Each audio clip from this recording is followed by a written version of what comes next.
सन 1828 में वाराणसी जिले के भदैनी में मोरोपंत तांबे के घर में एक बच्ची का जन्म हुआ। उस बच्ची का नाम रखा गया मणिकर्णिका। नाम बड़ा था, इसलिए घर वालों ने उसे मनु कहकर बुलाना शुरू कर दिया, जिसे बाद में दुनिया ने रानी लक्ष्मीबाई के नाम से जाना। मनु अभी बोलना भी नहीं सीख पाई थी, पर उनके चुलबुलेपन ने उन्हें सबका दुलारा बना दिया। देखते ही देखते वह कब 4 साल की हो गई किसी को पता नहीं चला। फिर अचानक एक दिन उसके सर से माँ भागीरथी बाई का साया हट गया। उन्होंने हमेशा के लिए अपनी आंखें बंद कर ली थीं। अब पिता मोरोपंत तांबे ही थे, जिन्हें मनु को माता और पिता दोनों बनकर पालना था। बिन माँ की बेटी का पालन पोषण करना आसान नहीं था, पर पिता मोरोपंत ने धैर्य नहीं खोया, न ही उन्होंने अपनी जिम्मेदारी से मुंह मोड़ा। उन्होंने मनु को कभी माँ की कमी महसूस नहीं होने दी और एक बेटे की तरह ही उसको बड़ा किया। शायद उन्होंने बचपन में ही मनु के हुनर को पहचान लिया था, तभी पढ़ाई के साथ ही उन्होंने मनु को युद्ध कौशल भी सिखाए। धीरे धीरे मनु घुड़सवारी, तलवारबाजी और तीरंदाजी में पारंगत होती गई। देखते ही देखते मनु एक योद्धा की तरह कुशल हो गई। उनका ज़्यादा से ज़्यादा वक्त अब लड़ाई के मैदान में गुजरने लगा। कहते हैं कि मनु के पिता संतान के रूप में पहले लड़का चाहते थे, ताकि उनके वंश को आगे बढ़ाया जा सके। लेकिन जब मनु का जन्म हुआ तो उन्होंने तय कर लिया था कि वह उसे एक बेटे की तरह ही तैयार करेंगे। मनु ने भी अपने पिता को निराश नहीं किया और उनके सिखाए हर कौशल को जल्द से जल्द सीखती गई। इसके लिए वे लड़कों के सामने मैदान में उतरने से भी नहीं कतराईं। उनको देखकर सब उनके पिता से कहते थे कि तुम्हारी बिटिया बहुत ही खास है और ये आम लड़कियों की तरह बिल्कुल भी नहीं है। मनु के बचपन में नाना साहिब उनके दोस्त हुआ करते थे। वैसे तो दोनों में उम्र का काफी बड़ा फासला था। नाना साहिब मनु से लगभग 10 साल बड़े थे, लेकिन उनकी दोस्ती के बीच कभी उम्र का यह अंतर नहीं आया। नाना साहिब और मनु के साथ एक और शख्स था, जो अक्सर इन दोनों के साथ रहता था। उस शख्स का नाम था तात्या टोपे। बचपन से ही ये तीनों एक साथ खेलते और युद्ध की प्रतियोगिताओं में भी एक साथ भाग लेते रहते थे। माना जाता है कि रानी लक्ष्मीबाई ने जब पहली आज़ादी की जंग लड़ी थी, तब भी इन दोनों ने उनका कंधे से कंधा मिलाकर साथ दिया था। मनु बचपन से ही यह मानती थी कि वह लड़कों जैसे सारे काम कर सकती हैं। एक बार उन्होंने देखा कि उनके दोस्त नाना साहब एक हाथी पर घूम रहे थे।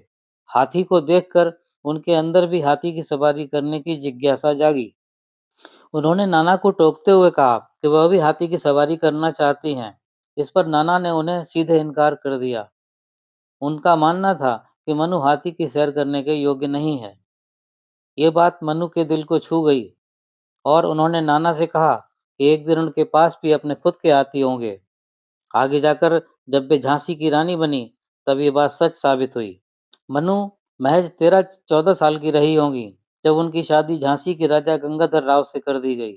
उन्हें एक पुत्र की प्राप्ति भी हुई थी, लेकिन 4 महीने की अल्प आयु में ही उसकी मृत्यु हो गई। अंग्रेजों से अपने राज्य को बचाने के लिए राजा गंगाधर राव ने एक बच्चे को गोद लिया। बच्चे का नाम दामोदर राव रखा गया, लेकिन गंगाधर राव बच्चे के नामकरण के अगले दिन ही चल बसे। अपनी खुद की संतान न होने के कारण अंग्रेजी हुकूमत ने रानी लक्ष्मीबाई को झांसी छोड़ने का फरमान जारी कर दिया। गवर्नर जनरल लॉर्ड डलहौजी ने झांसी पर कब्जा कर लिया और रानी को गद्दी से बेदखल करने का आदेश जारी कर दिया। लेकिन स्वाभिमानी रानी ने फैसला कर लिया था कि वो अपनी झांसी अंग्रेजों को नहीं देंगी।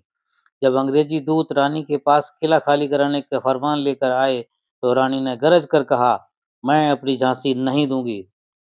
जनवरी 1858 में अंग्रेजी सेना झांसी पर कब्जा करने के लिए आगे बढ़ी। लक्ष्मीबाई युद्ध के मैदान में कूद पड़ी और उनकी सेना ने अंग्रेजों को आगे बढ़ने से रोक दिया। लड़ाई 2 हफ्तों तक चली और अंग्रेजी सेना को पीछे हटना पड़ा, लेकिन अंग्रेज बार बार दोगुनी ताकत के साथ वापस आ जाते। झांसी की सेना लड़ते लड़ते थक गई थी।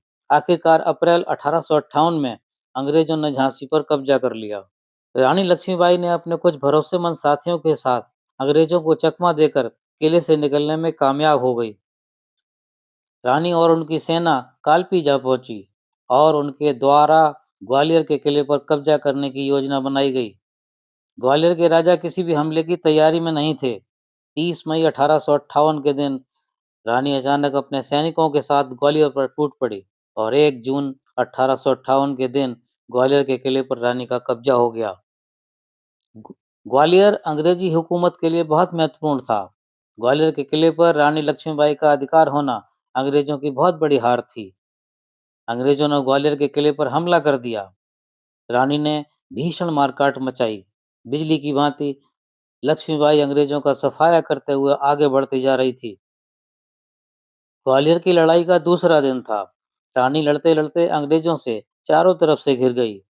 वे एक नाले के पास आ पहुंची जहां आगे जाने का कोई रास्ता नहीं था और उनका घोड़ा नाले को पार नहीं कर पा रहा था। रानी अकेली थी और सैकड़ों अंग्रेज सैनिकों ने मिलकर रानी पर वार करना शुरू कर दिया। रानी घायल होकर गिर पड़ी, लेकिन उन्होंने अंग्रेज सैनिकों को जाने नहीं दिया और मरते मरते भी उन्होंने उन सभी को मार गिराया। लक्ष्मीबाई नहीं चाहती थीं कि उनके मरने के बाद उनके शरीर को अंग्रेज छू पाएं। वहीं पास में एक साधु की कुटिया थी। साधु उन्हें उठाकर अपनी कुटिया तक ले आए। लक्ष्मीबाई ने साधु से विनती की कि उन्हें तुरंत जला दिया जाए और इस तरह 18 जून 1858 के दिन ग्वालियर में रानी वीरगति को प्राप्त हो गई। रानी लक्ष्मीबाई का जीवन हमारे लिए प्रेरणा का एक स्रोत है। इससे हम संघर्ष का नया अध्याय लिख सकते हैं। अगर रानी लक्ष्मीबाई और उन जैसी तमाम महानतम महिलाओं ने हमारे देश के लिए संघर्ष न किया होता, तो शायद आज हम अंग्रेजों के गुलाम ही होते।